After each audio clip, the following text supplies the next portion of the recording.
The Cabinet of Dr. Caligari. This is a 1920 film from Robert Wine, an absolute classic, kind of a horror fan rite of passage because many do credit this as being really the first film to be categorized as horror, as something meant to scare audiences and chill them to their core, things like that. And it is a silent film, 1920, a German film, a German expressionist film. So with that, you get a lot of the exaggerated set pieces and real kind of surreal, nightmarish kind of look to it, where it's not meant to kind of reflect reality, but kind of I don't know reflect the mental state of the characters within this nightmarish kind of world. So that works really well. And obviously, I mean, you can kind of look a little closer and see that they're maybe like cardboard cutout sets or paper or things like that. But 1920, when the camera like was stagnant, not moving around, you can kind of get away with that kind of visual trickery, which, I mean, this film has to be the absolute best example of something like that, of the German expressionist kind of thing.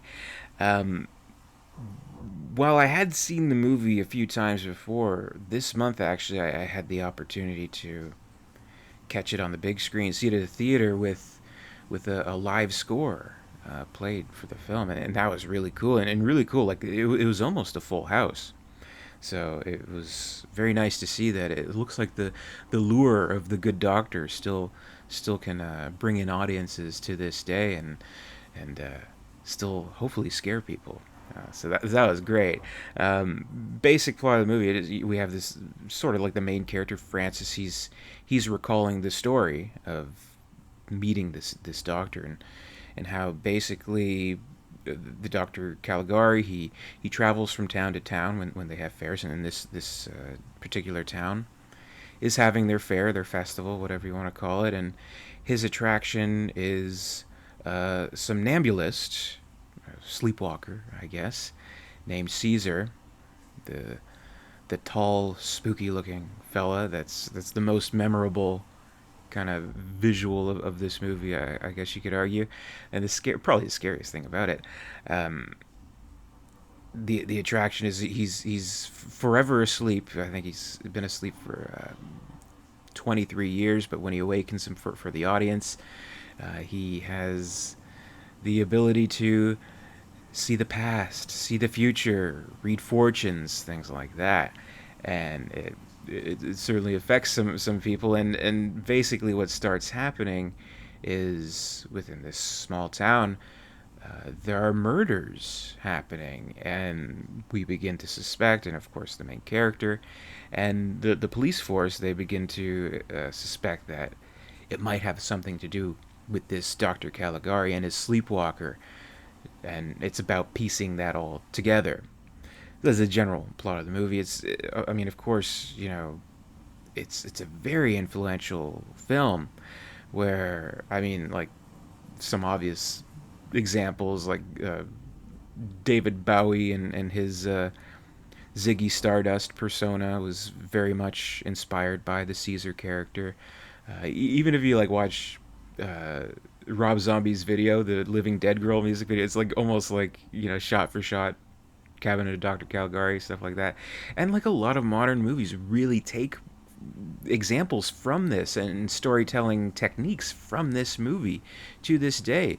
This 100-year-old movie. So I mean, like I'll probably be getting into spoilers here. So if you don't want this century-old movie spoiled for you, I mean, short reviews, just check it out. Definitely check it out. And if by any chance you do have an opportunity to catch a screening with a live score and see it with an audience, absolutely take advantage of that. It was a great experience.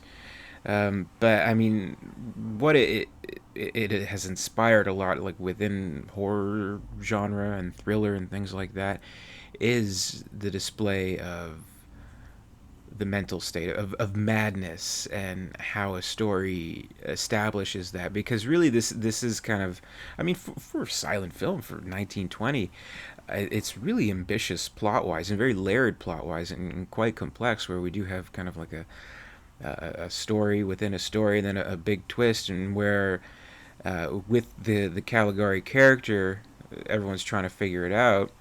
Uh, Francis, his best friend, is killed by Caesar, and he's trying to figure it out with the police. They track it down to the mental institution, where the director of this institution is the spitting image of this Caligari. And we learn through his diary that he had become obsessed with supposedly the real Caligari. And he wanted so badly to learn the ways of somnambulism and using a sleepwalker to perform your will, having control over them, being their master, and doing things that they normally wouldn't do, that they would find detestable, such as murders, as we see with Caesar.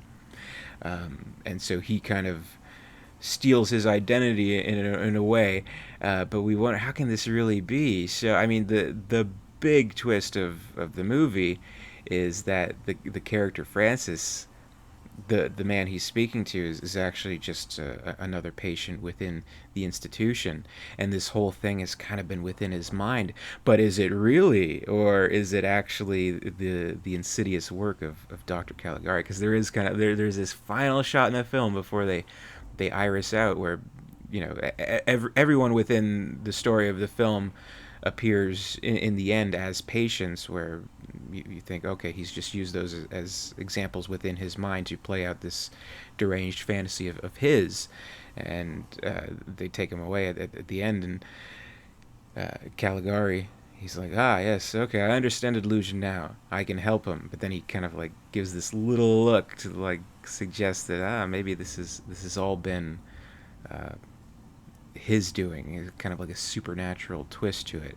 So there is kind of a blend of the supernatural and a blend of just the psychotic of this main character. So we're left to wonder how much of each is affecting the overall story. So that's pretty cool. And like you see, like with any movie where it kind of like, turns out in a twist that the person was crazy all the time. There was a delusion the whole time. I mean, it's been done time and time again, and this movie had really kind of set the groundwork for that, where in with these sets and kind of having the surreal visual style to what we see, the environment within where these characters are living.